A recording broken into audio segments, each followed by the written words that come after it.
Je travaillais dans une entreprise financière à New York avec un groupe de personnes très intelligentes et j'avais un brillant patron que j'admirais beaucoup. Je suis allé voir mon patron et lui ai dit que j'allais créer une entreprise de vente de livres sur Internet. Il m'a emmené faire une longue promenade à Central Park, m'a écouté attentivement et finalement a dit que c'était une excellente idée, mais ce serait une idée encore meilleure pour quelqu'un qui n'avait pas déjà un bon emploi. On peut avoir un travail, ou on peut avoir une carrière, ou on peut avoir une vocation. Et si vous arrivez d'une manière ou d'une autre à trouver comment avoir une vocation, vous avez touché le jackpot. Parce que c'est ça le gros lot. J'ai rencontré Jeff Bezos il y a 25 ans, et il m'a dit « Dave, je veux que tu investisses dans ma société. Qu'est-ce que tu fais ?» « Je vais ouvrir une librairie dans mon garage. » « D'accord. Et je vais la mettre en ligne. Les gens achèteront en ligne et je vais expédier depuis mon garage. Mais si tu investis en moi, Dave, un jour je serai l'homme le plus riche du monde. Je ferai plus des centaines des milliards de dollars. Tout d'abord, il n'y a pas de chose telle que des centaines des milliards de dollars. Il y a 25 ans. Statistiquement, ça n'existait pas. Les pays n'avaient pas des centaines des milliards. Notre dette nationale n'était pas de centaines de milliards de dollars. Et ce gars-là me dit, à 26 ans, qu'il va être l'homme le plus riche du monde parce qu'il a un garage et Internet. C'était sa vérité. Non, mais il ne le savait pas. Et moi non plus, mais la différence entre lui et moi, c'est que je riais, je me moquais, je le ridiculisais. Et lui, il s'applaudissait déjà en disant que c'était la bonne voie au bon moment. Je vais gagner autant que possible le plus rapidement possible. Et moi, je suis là en me disant qu'il n'y a aucune chance que cela devienne un gros business.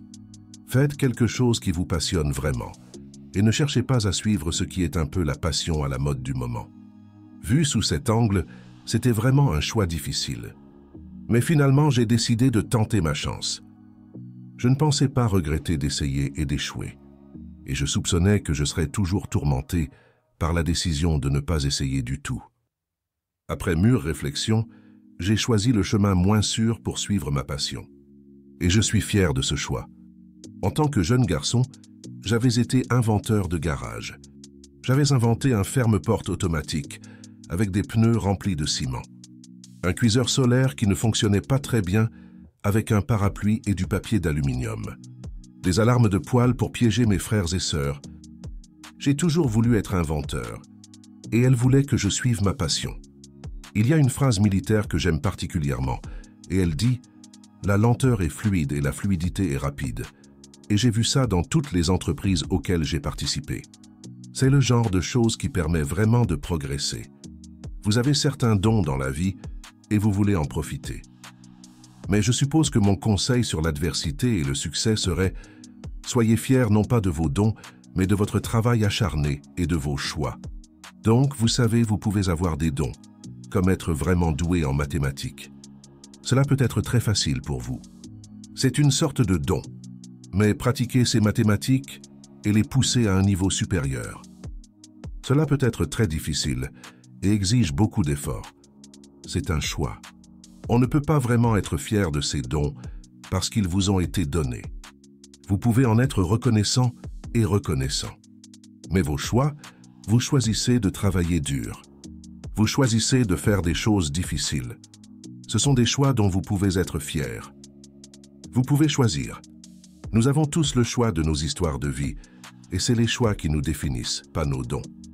Tout le monde dans cette salle a de nombreux dons. J'ai beaucoup de dons. Vous ne pouvez jamais être fier de vos dons, car ce sont des dons. Ils vous ont été donnés. Vous pourriez être, vous savez, grand, ou être vraiment doué en mathématiques, ou être extrêmement beau ou belle, ou vous savez, il y a de nombreux dons, et vous ne pouvez être fier, vraiment, que de vos choix. Parce que ce sont les choses sur lesquelles vous agissez. Et l'un des choix les plus importants que chacun de nous a, et vous le savez aussi bien que moi, c'est que vous pouvez choisir une vie facile et confortable. Ou vous pouvez choisir une vie de service et d'aventure. Et quand vous aurez 80 ans, de laquelle de ces choses pensez-vous que vous serez le plus fier? Vous serez plus fier d'avoir choisi une vie de service et d'aventure. Il n'y a jamais eu de meilleur moment pour être en vie. Je veux dire, c'est incroyable la quantité d'inspiration que le monde génère pour moi, et je pense pour beaucoup de gens. C'est fou la quantité de changements et d'inventions et d'opportunités. Votre vie, la vie que vous écrivez à partir de rien par vous-même commence. Comment allez-vous utiliser vos dons?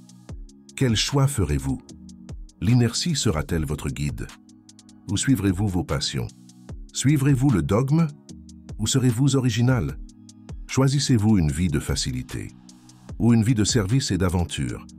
Fléchirez-vous sous la critique? Ou suivrez-vous vos convictions? Blufferez-vous lorsque vous aurez tort? Ou présenterez-vous des excuses? Protégerez-vous votre cœur contre le rejet? Ou agirez-vous lorsque vous tomberez amoureux?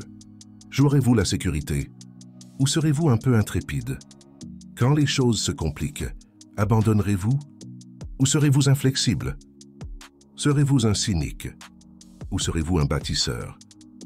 Serez-vous intelligent aux dépens des autres? Ou serez-vous gentil?